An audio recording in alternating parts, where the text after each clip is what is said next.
ಇಲ್ಲಿ ಈಗ ಬಿಜೆಪಿ ನಾಯಕರು ಹೇಳಿಕೊಳ್ತಿದ್ದಾರೆ, ನಾವು ಕೇಂದ್ರ ಸರ್ಕಾರದ ಜೊತೆಗೆ ಮಾತನಾಡಿ ಪ್ರಸ್ತಾವಿತ ಅಥವಾ ಪರಿಷ್ಕೃತ ದರ ಇವತ್ತಿಂದ ಏನು ಜಾರಿಯಾಗಬೇಕಿತ್ತು ಅದಕ್ಕೆ ತಡೆ ವಿಧಿಸಿದ್ದೀವಿ, ತಡೆಯೊಡ್ಡಿದ್ದೀವಿ ಅಂತ ಹೇಳ್ತಾ ಇದ್ದಾರೆ. ತಾತ್ಕಾಲಿಕವಾಗಿ ತಡೆಯೊಡ್ಡಿದ್ದೀವಿ ಅಂತ. ಹಾಗಿದ್ರೆ ಇಲ್ಲಿ ಲಾಜಿಕಲಿ ಒಂದಿಷ್ಟು ಪ್ರಶ್ನೆಗಳು ಬರುತ್ತೆ. ಕಡಿಮೆ ಮಾಡಿದ್ದು ತಡೆಯೊಡ್ಡಿದ್ದು ಇವರು ಅಂತಾದ್ರೆ ಹೆಚ್ಚು ಮಾಡಿದ್ದು ಯಾರು? ಹಾಗಿದ್ರೆ ಕಡಿಮೆ ಮಾಡೋದಕ್ಕೆ ಇವರಿಗೆ ಅವಕಾಶ ಇದೆ ಅಂತಾದ್ರೆ ಕೇಂದ್ರ ಸರ್ಕಾರಕ್ಕೆ, ಹೆಚ್ಚು ಮಾಡಿದವರು ಯಾರು? ಅಥವಾ ತಡೆಯೊಡ್ಡಿದ್ದು ಇವರು ಅಂತಾದ್ರೆ ಹೆಚ್ಚು ಮಾಡಿದ್ದು ಇವರೇ ಆಗಿರಬೇಕಲ್ಲ? ಈ ಒಂದು ಪ್ರಶ್ನೆಯನ್ನು ಕಾಂಗ್ರೆಸ್ ನಾಯಕರು ಕೂಡ ಕೇಳ್ತಾ ಇದ್ದಾರೆ. ಈ ಮಧ್ಯೆ ಒಂದಿಷ್ಟು ಪ್ರಶ್ನೆಗಳಿದ್ದಾವೆ. ನಾವು ಅತಿಥಿಗಳೊಂದಿಗೆ ಮಾತುಕತೆಯನ್ನು ಶುರು ಮಾಡೋಣ. ಆದರೆ ಅದಕ್ಕಿಂತ ಮೊದಲು ಇದನ್ನ ಈ ದರ ಯಾವ ರೀತಿ ನಿಗದಿಯಾಗುತ್ತೆ, ಬೇರೆ ಬೇರೆ ಮೆಟ್ರೋಗಳಿಗೆ ಕಂಪೇರ್ ಮಾಡಿದರೆ ನಮ್ಮದು ಹೆಂಗಿದೆ ಒಮ್ಮೆ ನೋಡ್ಬಿಡೋಣ ಕ್ವಿಕ್ ಆಗಿ. ನಮ್ಮದು ದುಬಾರಿ ಮೆಟ್ರೋ ಅನ್ನೋದನ್ನು ಹೇಳೋದಕ್ಕೆ ಯಾವುದೇ ಅಂಕಿಅಂಶದ ಅಗತ್ಯ ಇಲ್ಲ. ಸ್ಪಷ್ಟವಾಗಿ ನಿಮಗೆ ನಂಬರ್ಸೋದನ್ನು ಹೇಳುತ್ತೆ. ನೋಡ್ತಾ ಇದ್ದೀರಿ, ಬೆಂಗಳೂರಲ್ಲಿ 45ರಿಂದ 50 ಕಿಲೋಮೀಟರ್ ಉದ್ದದ ಮಾರ್ಗ ಏನಿದೆ ಮೆಟ್ರೋ ಮಾರ್ಗ, ಗರಿಷ್ಠ ಅಂತಂದ್ರೆ 90 ರೂಪಾಯಿ. ದೆಹಲಿ ಕಂಪೇರ್ ಮಾಡಿ ನೋಡಿ ನೀವು. ದೆಹಲಿಯಲ್ಲಿ ನಮಗಿಂತ ಜಾಸ್ತಿ ಮೆಟ್ರೋ ಕನೆಕ್ಟಿವಿಟಿ ಇದೆ, ಗರಿಷ್ಠ ದರ ಇರೋದು 60 ರೂಪಾಯಿ. ಸೊ ದೆಹಲಿಗೂ ಬೆಂಗಳೂರಿಗೂ ಕಂಪೇರ್ ಮಾಡಿದರೆ ವ್ಯತ್ಯಾಸವನ್ನು ನೀವು ಕ್ಲಿಯರ್ ಆಗಿ ಗಮನಿಸಬಹುದು. ಚೆನ್ನೈನಲ್ಲೂ ಹಾಗೆ ಇದೆ, ನಮಗಿಂತ ಕಡಿಮೆ ಇದೆ. ಹೈದರಾಬಾದ್ನಲ್ಲೂ ನಮಗಿಂತ ಕಡಿಮೆ ಇದೆ, ಮುಂಬೈನಲ್ಲೂ ನಮಗಿಂತ ಕಡಿಮೆ ಇದೆ. ಇಡೀ ದೇಶದಲ್ಲೇ ಅತ್ಯಂತ ಕಾಸ್ಟ್ಲಿ ಮೆಟ್ರೋ ಸೇವೆ ಅಂತಂದ್ರೆ ಅದು ಬೆಂಗಳೂರಿನದ್ದು ಅನ್ನೋದು ಈ ನಂಬರ್ಸ್ ಅನ್ನು ನೋಡಿದರೆ ಕ್ಲಿಯರ್ ಆಗಿ ಗೊತ್ತಾಗುತ್ತೆ. ಇಲ್ಲಿ ಎರಡನೇ ಇನ್ನೊಂದು ವಿಚಾರವನ್ನು ಕೂಡ ನಾನು ಹೇಳಬೇಕಾಗತ್ತೆ. ಹೆಚ್ಚು ದರ ನಮ್ಮಲ್ಲೇ, ಕಡಿಮೆ ಫೆಸಿಲಿಟಿನೂ ಕೂಡ ನಮ್ಮಲ್ಲೇ. ಬೆಂಗಳೂರಲ್ಲೇ ಕಡಿಮೆ ಫೆಸಿಲಿಟಿ ಇರೋದು. ದಿಲ್ಲಿ ಅಂತ ನಾವು ಹೋದರೆ, ದಿಲ್ಲಿ ಮೆಟ್ರೋದಲ್ಲಿ ಅಂತ ನೋಡಿದರೆ ಪಾಸ್ಗಳ ವಿತರಣೆ ಆಗುತ್ತೆ. ಅಂದರೆ ವಿದ್ಯಾರ್ಥಿಗಳಿಗೆ ಅಥವಾ ದಿವ್ಯಾಂಗರಿಗೆ ಈ ರೀತಿ ಪಾಸ್ಗಳನ್ನು ಕೊಡುವಂಥ ವ್ಯವಸ್ಥೆಗಳಿದ್ದಾವೆ. ಬಟ್ ಬೆಂಗಳೂರಲ್ಲಿ ಅಂತ ಯಾವ ವ್ಯವಸ್ಥೆಯೂ ಕೂಡ ಇಲ್ಲ. ದಿನದ ಪಾಸು ದುಡ್ಡು ಕೊಟ್ಟರೆ ಸಿಗುತ್ತೆ.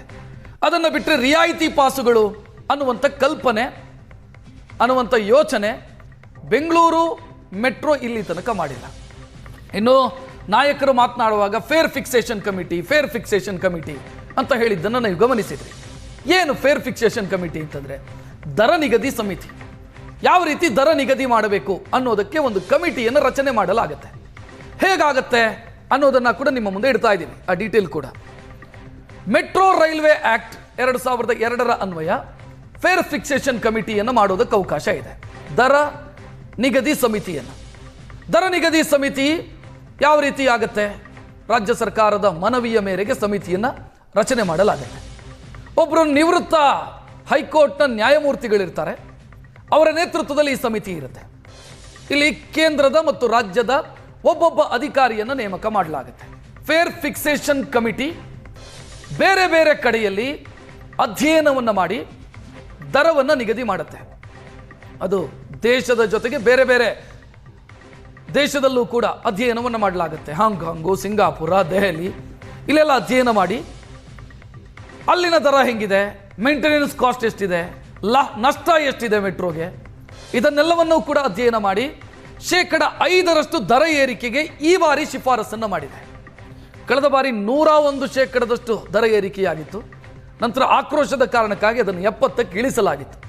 ಈ ಬಾರಿ ಮತ್ತೆ 5% ಜಾಸ್ತಿ ಮಾಡಬೇಕು ಅನ್ನುವಂಥ ಶಿಫಾರಸು. ಇನ್ನು ರಾಜ್ಯ ಸರ್ಕಾರವನ್ನು ಕೂಡ ಫೇರ್ ಫಿಕ್ಸೇಷನ್ ಕಮಿಟಿ ಒಪಿನಿಯನ್ ಅನ್ನು ಪಡ್ಕೊಳ್ಳುತ್ತೆ. ರಾಜ್ಯ ಸರ್ಕಾರ ಒಪಿನಿಯನ್ ಕೂಡ ಕೊಟ್ಟಿದೆ. ರಾಜ್ಯ ಸರ್ಕಾರ ಕೊಟ್ಟಿರುವಂಥ ಒಪಿನಿಯನ್ ನನ್ನ ಬಳಿ ಇದೆ.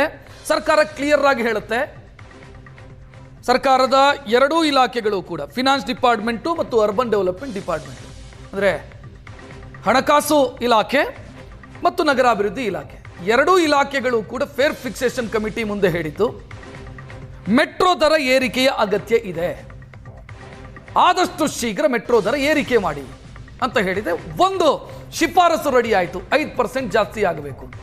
ಇದಕ್ಕೆ ಅಪ್ರೂವಲ್ ಕೊಡೋದು ಯಾರು? ಇನ್ನು ದರ ಏರಿಕೆಗೆ ಯಾವುದೆಲ್ಲ ಕನ್ಸಿಡರ್ ಆಗುತ್ತೆ ಅಂತ ನೋಡ್ತಾ ಇದ್ದೀರಿ. ಮೆಟ್ರೋ ಸಿಬ್ಬಂದಿಯ ಸಂಬಳ, ಹೌಸ್ ಕೀಪಿಂಗು, ವಿದ್ಯುತ್ ಸೆಕ್ಯೂರಿಟಿ, ಹಣ ಪಾವತಿ, ಇದನ್ನೆಲ್ಲವನ್ನು ಕೂಡ ಕನ್ಸಿಡರ್ ಮಾಡಿ ಈ 5% ಲೆಕ್ಕಾಚಾರ ಹಾಕ್ತಾರೆ. ಜೊತೆಗೆ BMRCL ಅನುಭವಿಸ್ತಾ ಇರುವಂಥ ನಷ್ಟದ ಪ್ರಮಾಣ, ಬಡ್ಡಿ ಕಟ್ಟೋದಕ್ಕೆ ಇರುವಂಥ ಸಮಸ್ಯೆಗಳು ಇದೆಲ್ಲವೂ ಕೂಡ ಕನ್ಸಿಡರ್ ಆಗುತ್ತೆ. ಮತ್ತು ರಾಜ್ಯ ಸರ್ಕಾರ ಏನಾದರೂ ನೆರವು ಕೊಡ್ತಾ ಇದೆಯಾ, ಇದೆಲ್ಲವನ್ನೂ ಕೂಡ ಕನ್ಸಿಡರ್ ಮಾಡಿ ಎಷ್ಟು ಜಾಸ್ತಿ ಮಾಡಬೇಕು ಅನ್ನೋದನ್ನು ಡಿಸೈಡ್ ಮಾಡ್ತಾರೆ. BMRCLನ ಬೋರ್ಡ್ ಇದೆ. ಬೋರ್ಡಲ್ಲಿ 10 ಜನ ಮೆಂಬರ್ಸು, 5 ಜನ ಕೇಂದ್ರದವರು, 5 ಜನ ರಾಜ್ಯದವರು. 5 ಕೇಂದ್ರದ ಅಧಿಕಾರಿಗಳಿದ್ರೆ 5 ಮಂದಿ ರಾಜ್ಯದ ಅಧಿಕಾರಿಗಳು. ಈ ಬೋರ್ಡ್ ಅಪ್ರೂವ್ ಮಾಡುತ್ತೆ. ಬೋರ್ಡ್ ಅಪ್ರೂವಲ್ ಮಾಡಿದ ನಂತರ ಹೊಸ ದರ, ಪರಿಷ್ಕೃತ ದರ ಜಾರಿಯಾಗೋದಕ್ಕೆ ಅವಕಾಶ. ಸೊ ಇಲ್ಲಿ ಇನ್ನೊಂದು ವಿಚಾರವನ್ನ ಕೂಡ ನೀವು ನೋಡಬೇಕು. ಅದು ಹೌದಾ ಅಂತ ನಾವು ಚೆಕ್ ಮಾಡಿದರೆ, ಅಂದರೆ BJPಯವರು ಹೇಳ್ತಾ ಇದ್ದಾರೆ ರಾಜ್ಯ ಸರ್ಕಾರ ಆರ್ಥಿಕ ನೆರವು ಕೊಡ್ತಿಲ್ಲ ಕಳೆದ 2 ವರ್ಷಗಳಿಂದ. ಹೌದಾ ಅಂತ ನಾವು ಚೆಕ್ ಮಾಡಿದರೆ ಹೌದು ಅಂತ ಹೇಳ್ತಿದೆ. ನೋಡ್ತಾ ಇದ್ದೀರಿ, ಇದು 2017-18ರಲ್ಲಿ 202 ಕೋಟಿ ರಾಜ್ಯ ಸರ್ಕಾರ BMRCLಗೆ ಆರ್ಥಿಕ ನೆರವು ಕೊಟ್ಟಿತ್ತು.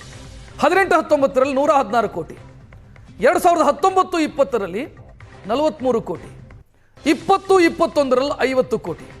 ಇಲ್ಲಿ ಒಂದು ವಿಚಾರ ಗಮನಿಸಿ, ಕೊರೋನಾ ಸಂಕಷ್ಟದ ಸಂದರ್ಭದಲ್ಲೂ ಕೂಡ ರಾಜ್ಯ ಸರ್ಕಾರ ಆರ್ಥಿಕವಾಗಿ ಸೋತು ಹೋಗಿದ್ದಂಥ ಸಂದರ್ಭದಲ್ಲೂ ಕೂಡ BMRCLಗೆ ಕೊಡ್ತಾ ಇರುವಂಥ ನೆರವನ್ನು ನಿಲ್ಲಿಸಿರಲಿಲ್ಲ ಆಗಿನ ಸರ್ಕಾರ.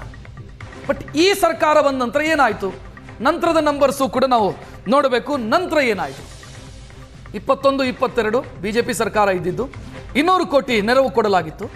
23-24 ಸರ್ಕಾರ ಬದಲಾಯಿತು, 15 ಕೋಟಿ, 200ರಿಂದ 15 ಕೋಟಿಗಿಳಿಯಿತು BMRCLಗೆ ಕೊಡ್ತಾ ಇದ್ದಂಥ ನೆರವು.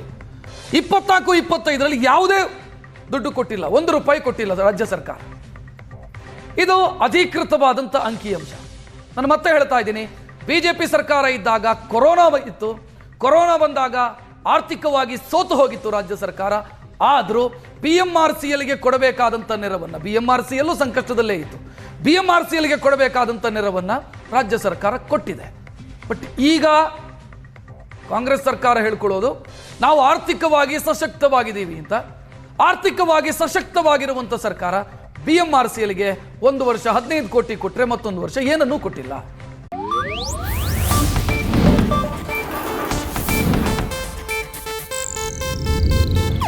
ಇದು ಏಷ್ಯಾನೆಟ್ ನ್ಯೂಸ್ ನೆಟ್ವರ್ಕ್ ಪ್ರಸ್ತುತಿ.